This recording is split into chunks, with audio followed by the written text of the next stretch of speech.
El objetivo general del módulo 3 es distinguir y diferenciar en mayor profundidad las consecuencias del síndrome de burnout y la evitación institucional de este.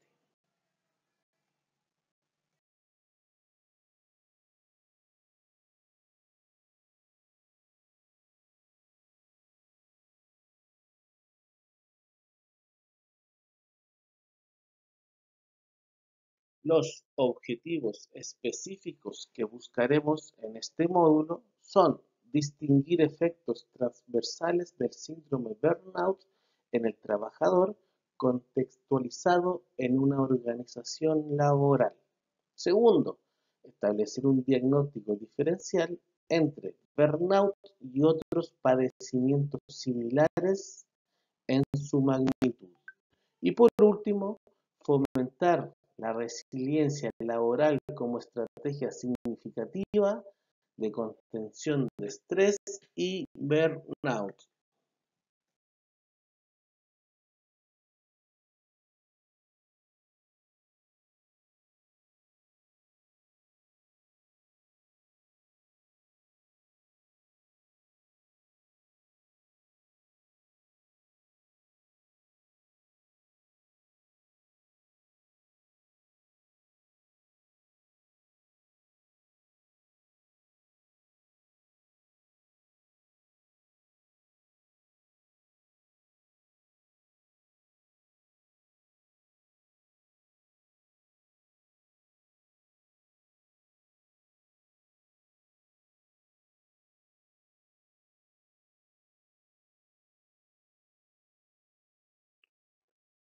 El burnout tiene consecuencias importantes para el individuo y la organización y puede ser altamente costoso para los profesionales y las instituciones.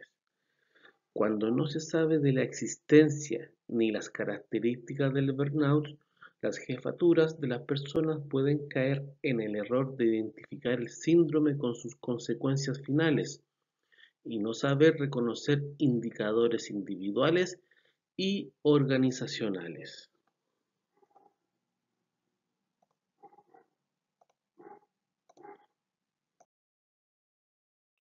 Como ya aprendimos, el burnout necesariamente se presenta en un ser humano y por consecuencia es relativo los síntomas en función de las predisposiciones que cada persona tiene. No obstante, Maslach y Leiter en 1997 sostienen que cada persona expresaría el burnout de un modo particular. Sin embargo, muestra tres efectos en común, o sea, tres efectos que todas las personas con burnout presentan.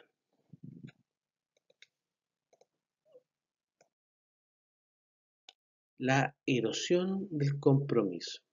Primer efecto. Lo que antes era importante y significativo, ahora se vuelve desagradable, insatisfactorio y carente de significado. Al inicio de un trabajo, las personas se sienten enérgicas y dispuestas a comprometer tiempo y esfuerzo en él.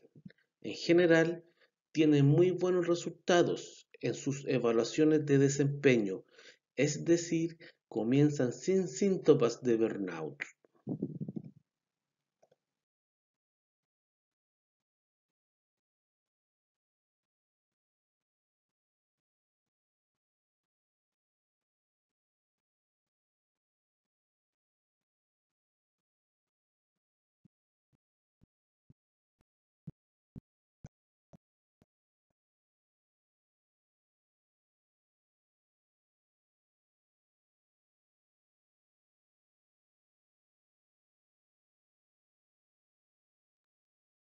Para comprender el efecto de erosión al compromiso en lo laboral, presentaremos un caso. Julie enseñaba historia y literatura a niños de octavo básico en una escuela pública y tenía la reputación de ser una excelente profesora. Sin embargo, este año decidió renunciar. Esto sacudió a todo el mundo. Algunos de sus colegas llegaron a llorar cuando escucharon la noticia. En un principio estaba completamente dedicada a su trabajo, porque le permitía realizar cosas que eran altamente valoradas por ella, como el tener la posibilidad de hacer la diferencia en el mundo, de lograr tener un impacto positivo en la vida de las personas. Hoy ya no se siente que el trabajo valga la pena. Antes ponía un enorme esfuerzo, energía y mantenía un fuerte compromiso con su trabajo, dedicando muchas horas y tareas extras, incluso más allá de las exigencias de su trabajo. Ahora se siente fatigada, cumple solamente con los trámites estrictamente necesarios.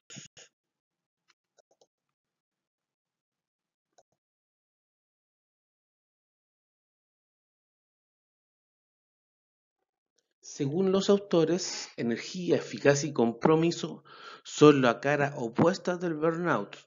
La energía se convierte en fatiga, el compromiso en sí mismo y la efectividad en inefectividad y sensación de no lograr lo propuesto. Este caso lo presentó Maslach, que es la autora del instrumento más conocido para medir el burnout.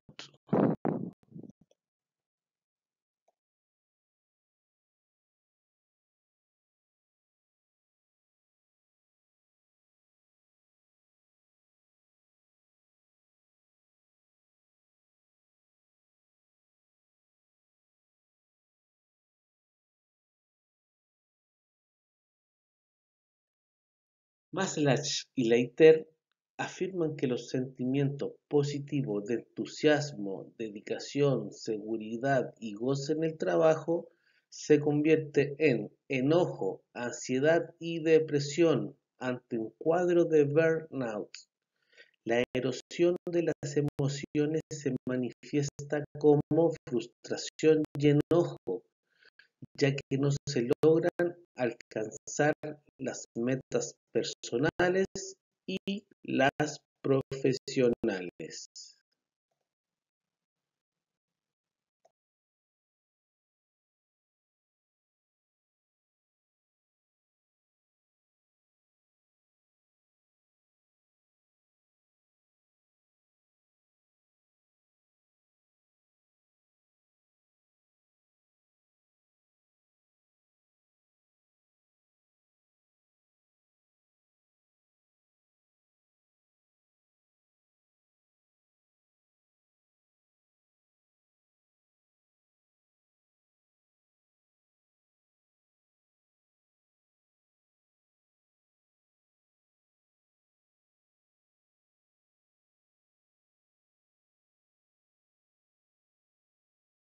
Continuando con la erosión de las emociones, esto se debe a que se percibe una carencia de control sobre el trabajo y no se tienen los recursos necesarios para desempeñarse satisfactoriamente.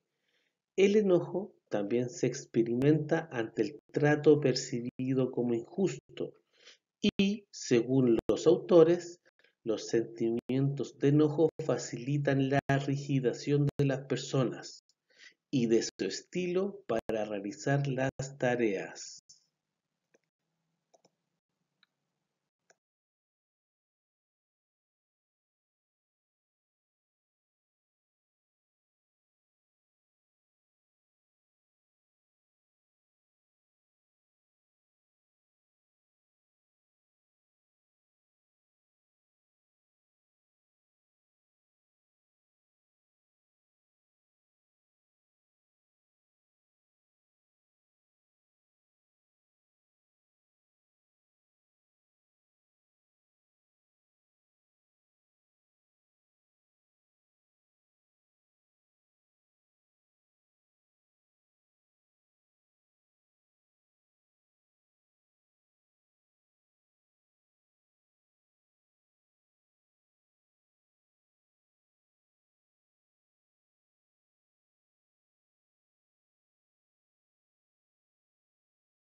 La hostilidad también es el resultado de la percepción de una falta de valoración del trabajo, es decir, sin retroalimentación positiva, siendo así amenazada la autoestima.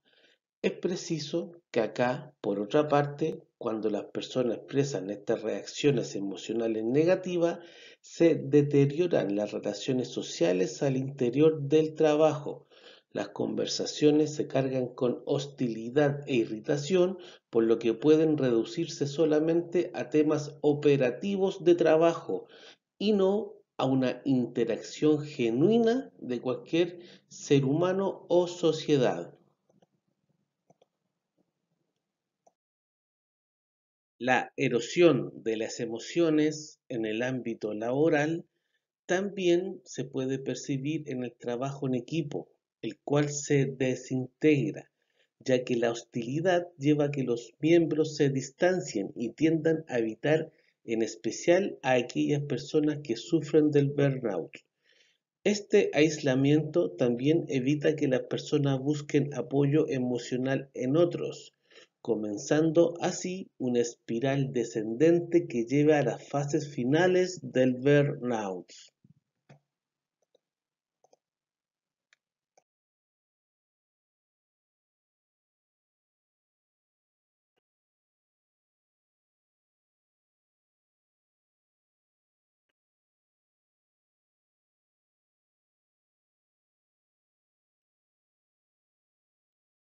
El rol de las emociones en la organización es considerado como esencial al trabajo y generalmente solo es definido en términos de habilidades y resultados. Así, las emociones deben ser consideradas como centrales en la vida de los empleados y por ende muy relevantes para la organización. Finalmente, la expresión de emociones tiene importantes efectos sobre la motivación en el trabajo, calidad de trabajo y relaciones con colegas.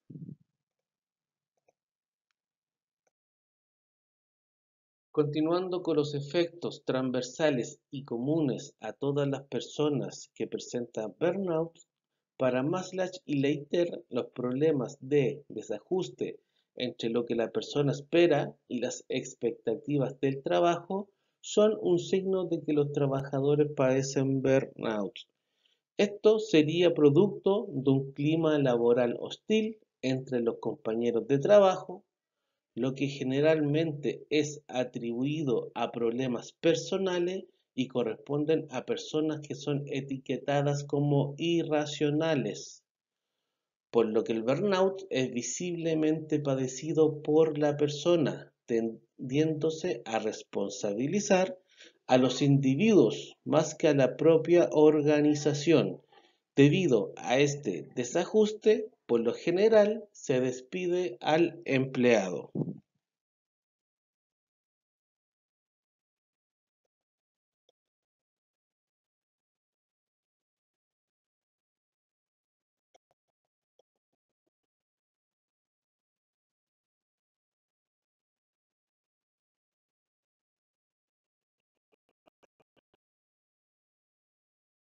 Problemas para la organización laboral. El deterioro de la calidad del trabajo con las personas es quizás la repercusión más grave del burnout sobre el trabajo mismo. No obstante, el síndrome tiene efectos sobre la estructura de la organización como en sus procesos y se tiende a manifestar usualmente en forma de elevada rotación por desvinculación de la institución, pérdida de la eficacia y eficiencia, implantación inadecuada de políticas, conflicto entre los miembros de la organización, ausentismo desmedido y un aumento de licencias médicas por variadas enfermedades, tales como, por ejemplo, problemas gástricos.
Se menciona, entre muchas formas de padecimiento del burnout, al presentismo, que viene de la presencialidad, como inverso del ausentismo, y se manifiesta en la asistencia del trabajador aun cuando se encuentra enfermo, dado que los trabajadores sienten que han de estar presentes en su puesto de trabajo porque, en caso contrario, podrían perderlo, en especial cuando hay reducciones de personal en la empresa. Esto lleva a que efectivamente trabajen más horas, aunque no generen un producto o servicio de calidad.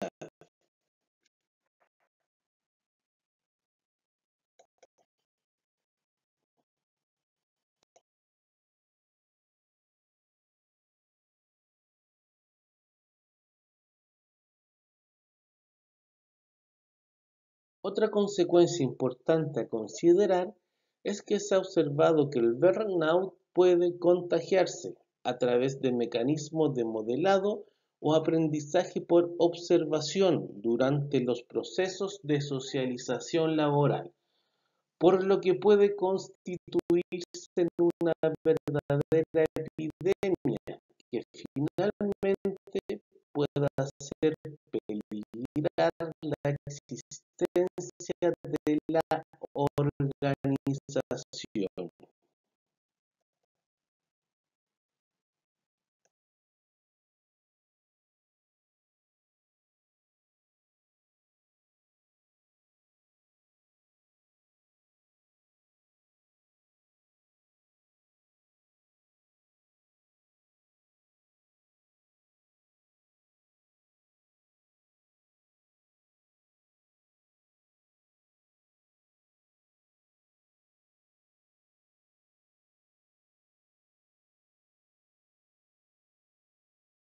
Finalmente, cabe señalar que además de ser relevantes las consecuencias del burnout para las organizaciones laborales, estas se tienden a extender más allá de ella, afectando a toda una sociedad, ya que las sociedades las componen personas y estas personas tienen una dimensión laboral, familiar, recreativa.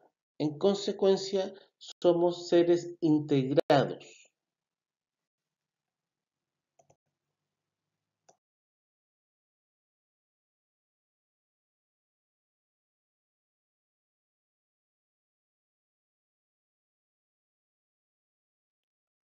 La validez de la definición del síndrome necesariamente implica comparar para lograr diferenciar el burnout con otros estados. Esto es relevante, dado que el proceso en que ocurre el burnout supone una compleja interacción de variables afectivas, cognitivas, aptitudinales, actitudinales y ambientales. Incluso la discusión inicial sobre el síndrome se focalizó en la validez discriminante del burnout, de modo que se buscaba conocer si era un fenómeno diferente y distinto. Entre los constructos que se han observado más relacionados con el síndrome se encuentra la depresión, la satisfacción laboral y finalmente su estrecha relación con el estrés, como lo vimos en módulos anteriores. Sin embargo, ahora profundizaremos un poquito más en la depresión y la satisfacción laboral.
En cuanto a las diferencias entre satisfacción laboral y burnout, las investigaciones han encontrado una correlación negativa entre estos dos constructos.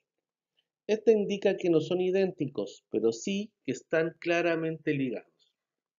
Sin embargo, la naturaleza de cómo están ligados sigue siendo materia de especulación, dado que no queda claro si la insatisfacción lleva al burnout o si el burnout es que generaría la sensación de insatisfacción laboral. No obstante, se ha visto que hay personas que no están plenamente satisfechas en su trabajo y no necesariamente presentan el síndrome.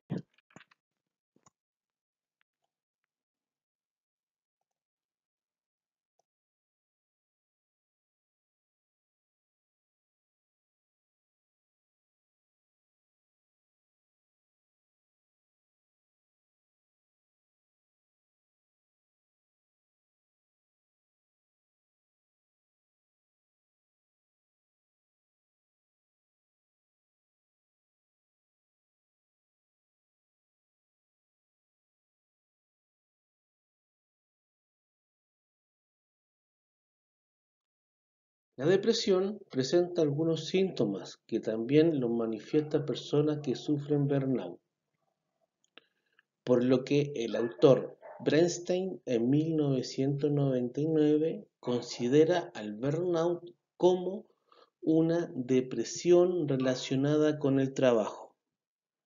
Este planteamiento supone que el síndrome afecta al sentimiento más próximo al cuerpo, como la vialidad, energía y motivación por hacer las cosas.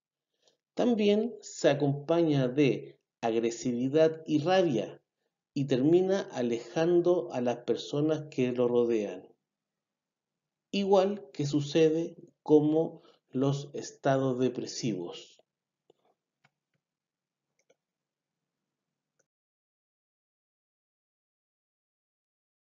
Es por ello que se considera que hay varias similitudes entre ambos cuadros, burnout y depresión.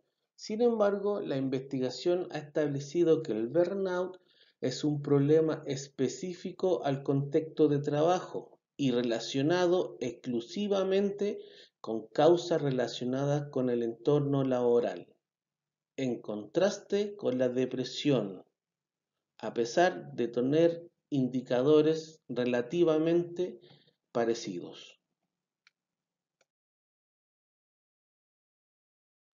También se afirma que no se han observado episodios delirantes o psicóticos en las descripciones del burnout, como sí se ha observado en depresiones más profundas. Por otra parte, algunos autores han llegado a comprender que existe un sentido muy reducido del estatus y el prestigio, y una pérdida percibida del estatus y del prestigio son más característicos de individuos depresivos que aquellos que tienen el burnout.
Por último, a modo de conclusión, la relación entre el burnout y la depresión es que esta última estaría más bien relacionada con dejar más vulnerable a las personas para padecer el síndrome de burnout.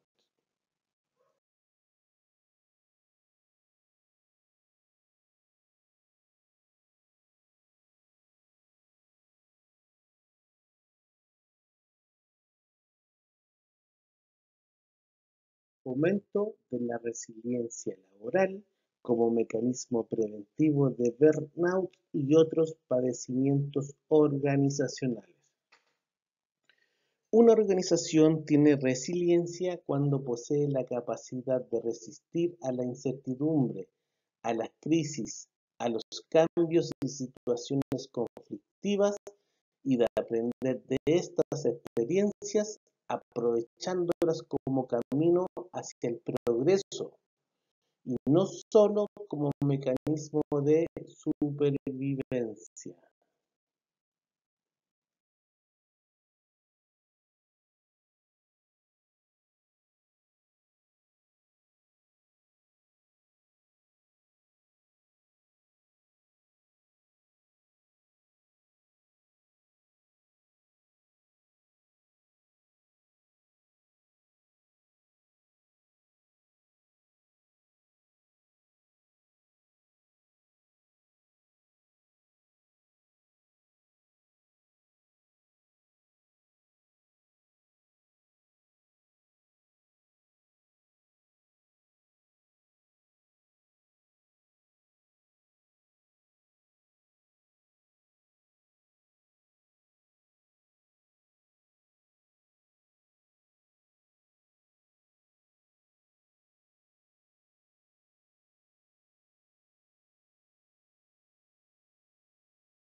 El término proviene del campo de la ingeniería, donde la resiliencia es la unidad que mide la capacidad que tienen los materiales de recuperar su antigua forma después de haber sido deformados por una presión externa. Deriva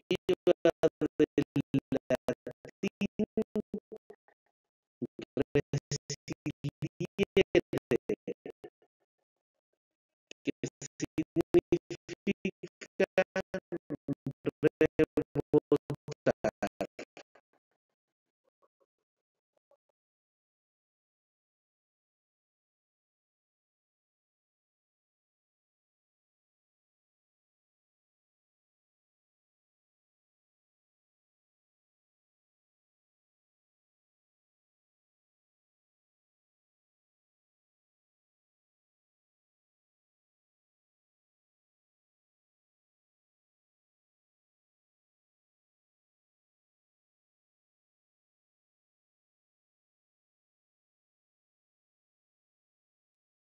En los años 70, el concepto se trasladó al campo de la psicología, fruto de las investigaciones sobre víctimas de catástrofes o tragedias personales.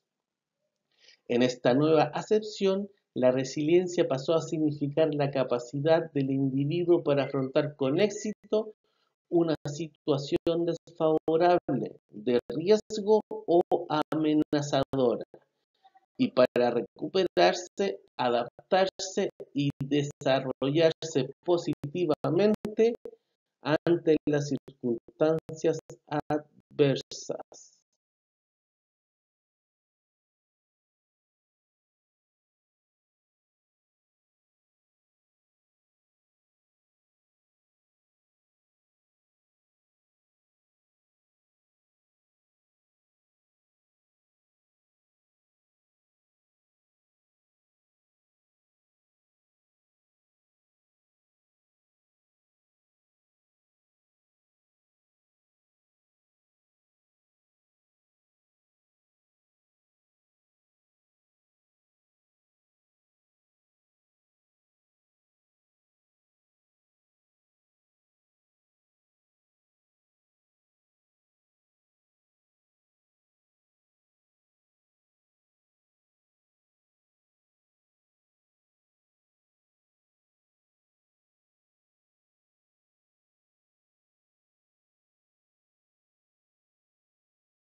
Las tres características de las personas y las organizaciones resilientes son: la primera, aceptan la realidad.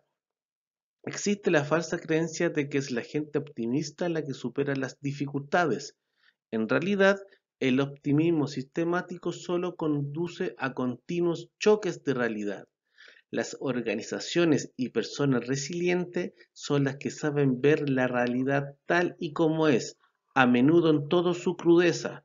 En cuanto al liderazgo, implica comunicar con transparencia, informar de la situación como es realmente.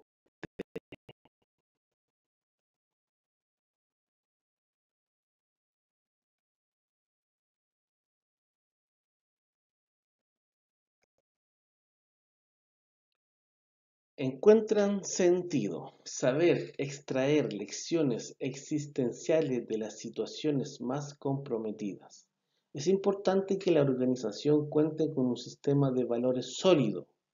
Los valores generan sentido porque ofrecen maneras de interpretar y encauzar los acontecimientos. Las organizaciones más resilientes son las que cuentan con los sistemas de valores más estables y compartidos. Son capaces de improvisar, saber hacer el máximo con lo que se tiene a la mano, ver posibilidades donde los demás solo ven confusión. Ahora bien, la improvisación más efectiva es la que se elabora sobre la base de unas normas y unas rutinas sólidamente fijadas.